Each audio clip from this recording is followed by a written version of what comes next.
Hey guys, Steve back, and I'm building out and finishing up this battle mech, and I want to add a little higher level of detail to this thing, like this ridge vent piece here, which is going to end up looking pretty nice when I'm all done. And so all I really did is just extruded a couple of faces. Now, in order to get this to look good, I'm just going to hit Shift, right click, select these, and hit F to fill that. And then I want to come down here, I'm going to grab these, F to fill, and I'll do the same over here. And just make sure all the faces are, nice and flat. It's not all dualed up.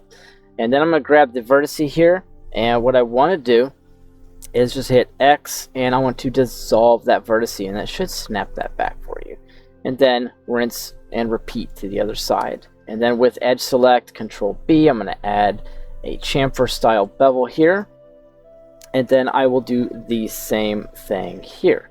And then of course you can make this work however you want. And then I'll grab the face, want to hit I for inset, hold Shift just a touch, and extrude that back. Now I can extrude that effectively in any direction that kind of makes sense. I think we're pretty good right about there.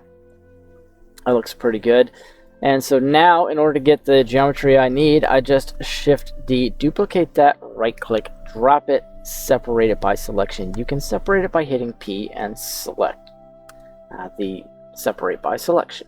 Now just come out and I'm going to select this piece, G and Y, and I can move it forward to about here. Looks good.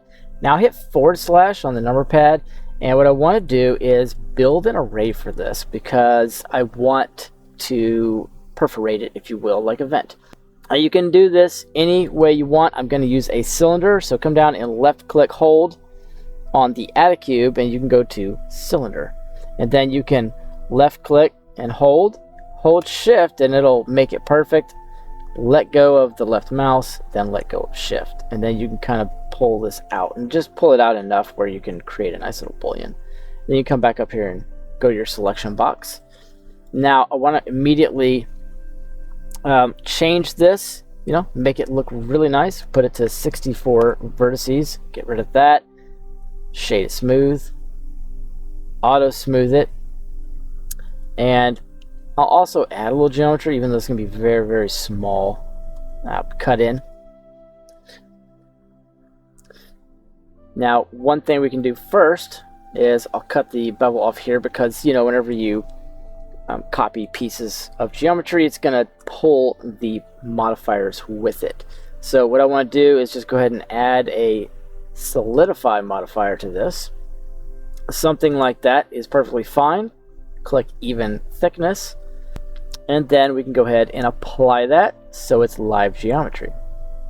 Now, as far as this is concerned, this is snapped to the surface, so it's perfect, and I want to add an array to this. I'll go ahead and spread this out on the X a little bit, kind of like that. Looks good. And then I'll bring this up to something like 4. I'll press 1, and I'll just hold down G on this axis, and I should be able to move it without messing it up. If for some chance you mess it up, you can turn on snapping face project, align rotation to target, and that will work out nice for you too, with a little bit of messing around. Now I want to go ahead and collapse that. I'll add a second array. I'm going to zero out the X factor, and I'm going to come down to the Y and go to the negative to wherever I want it. Like, how far apart do I actually want this? And if I put it at if I put it at -1, it's going to be touching. So -2, it's pretty nice and even. And I can zoom out a little bit and put in something like 12 on the count. It's actually pretty good. And then G, I can move that up. And now I want to move this on the axis. It's going to go on the Y, so G, Y. I want to go all the way through until that is completely through there. Now you want to add your loop cuts. You want to shade it smooth and auto smooth this boolean cutter first before you apply the array. Otherwise, you're going to need to figure out how to do that and add all that geometry, and that's no fun. So I'll go ahead and apply all that so it's real. And if you've got the bool tool enabled in the edit preferences, add-ons, bool tool, that's checked on, you're good. And just shift right click the plane object, control minus. And it might take a second, right? So I'm just going to grab the main mesh here, and if I like what I see, then I'm good. I'm just going to go ahead and apply it. But I will investigate it just a little bit. Not too worried about it. Looks pretty good. So I'll apply that,